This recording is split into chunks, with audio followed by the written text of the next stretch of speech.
Hello everyone, and I hope you're keeping well in these still very desperate times.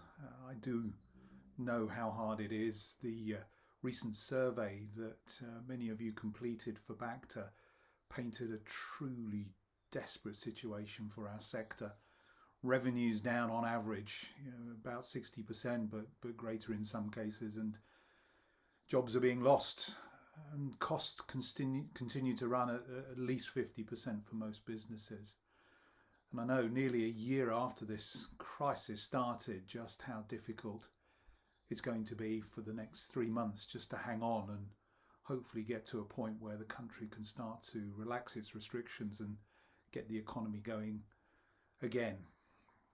Our job at BACTA is to do everything we possibly can to keep everyone just clinging to that cliff face for as long as we possibly can and retain a sense of optimism that we will get open and things will return to normal and our businesses will begin to see some income flowing again. And there is optimism. I'm sure all of you are very close to the news and appreciate that the vaccination programme is going very well, and hopefully by mid-March we will have 15 million of our most vulnerable citizens vaccinated.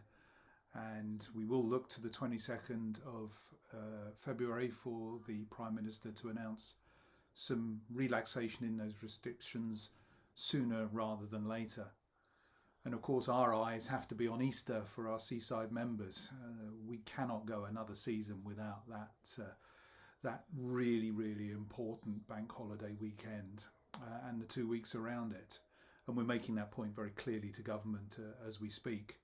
But we have to be realistic, and I do keep computing the numbers time and time again and think, yeah, there's a chance we'll get open at Easter, but we may not. And I think it's important for all of us to plan for the worst and hope for the best. We continue, of course, to press government on all our asks.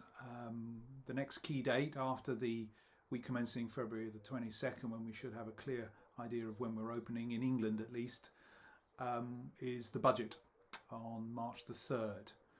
Some of our asks are likely to be revealed then. Our 5% request for VAT for seaside arcades. Similarly, our request that the rates relief that has currently been applicable to retail, leisure and hospitality is extended, at least for a few more months, or at least tapered down.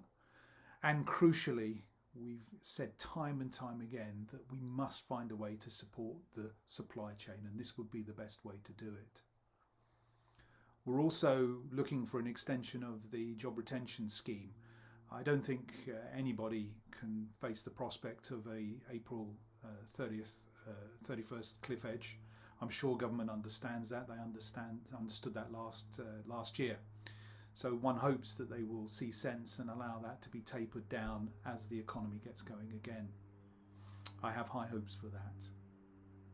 We're also pressing very hard for our AGC members to be classed as non-essential retail.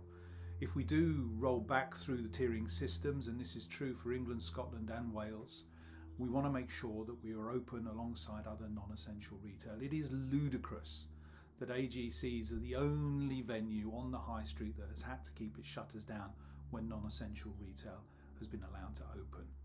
It is just plain stupid. And we've made that point again time and time again, and I can see no logic for that request to be denied, other than somebody just can't be bothered to get hold of this particular issue, take ownership of it and make the necessary adjustments to the legislation.